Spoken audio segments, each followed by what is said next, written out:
ಭಾಳ ಜನರು ಲಾಬಿ ಮಾಡ್ತಾ ಇರ್ತಾರೆ.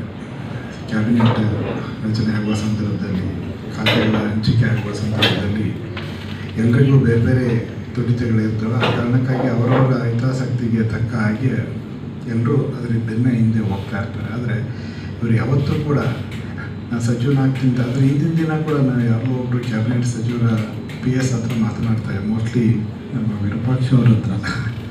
ಆಗಲೂ ಅವ್ರು ಸಚಿವರಾಗ್ತೀನಿ ಅಂತೇಳಿ ಮನಸ್ಸಿನಲ್ಲೂ ಯಾರಿಗೂ ಇರಲಿಲ್ಲ. ನಾನೇ ಅವ್ರಿಗೆ ತಮಾಷೆ ಮಾಡಿದ್ದೆ, ಏನು ಸರ್ ತಾವು ಸಚಿವರಾಗೋದಿಲ್ವ ಕ್ಯಾಬಿನೆಟ್ ಇನ್ನು ನಾಳೆ ನಡೆದ್ರಲ್ಲಿ ಆಗುತ್ತೆ ಅಂತ. ನಾನು ಅದ್ರ ಬಗ್ಗೆ ಆಸೆನೇ ಇಟ್ಕೊಂಡಿಲ್ಲ ಅಂತ ಬಂತು. ಆದರೆ ಆ ಹುದ್ದೆ ಅವ್ರನ್ನ ಅರಸಿ ಬಂತು. ಅಂದರೆ ಸುದೀರ್ಘವಾಗಿ ರಾಜಕಾರಣದಲ್ಲಿದ್ದರೂ ಕೂಡ, ಯಾವತ್ತೂ ಅನೇಕ ಏಳುಬೀಳುಗಳನ್ನು ಕಂಡಿದ್ದರೂ ಕೂಡ ಅವರು ಯಾವತ್ತೂ ಅಧಿಕಾರದ ಹಿಂದೆ, ಹಣದ ಹಿಂದೆ, ಬೇರೆ ಬೇರೆ ಉದ್ದೇಶಗಳ ಹಿಂದೆ ಹೋಗಲಿಲ್ಲ. ಆ ಕಾರಣಕ್ಕಾಗಿ ಅವ್ರು ನನಗೆ ಇಷ್ಟ ಆಗುತ್ತರು. ವಿಶೇಷವಾಗಿ ಶಿಕ್ಷಣ ಸಚಿವರಾದ ಮೇಲೆ ಆ ಹುದ್ದೆಯನ್ನು ಅತ್ಯಂತ ಯಶಸ್ವಿಯಾಗಿ ಇಡೀ ನಾಡಿನ ಉದ್ದಗಲಕ್ಕೆ ಸಂಚಾರ ಮಾಡ್ತಾ, ಶಿಕ್ಷಣ ಇಲಾಖೆಗೆ ಏನಾದರೂ ಹೊಸ ಮೆರಗನ್ನ ಕೊಡಬೇಕು, ಹೊಸತನ್ನು ತರಬೇಕು ಅನ್ನುವಂಥ ನಿಟ್ಟಿನಲ್ಲಿ ಕೆಲಸವನ್ನು ಮಾಡ್ಕೊಂಡು ಬರ್ತಾಯಿದ್ದಾರೆ.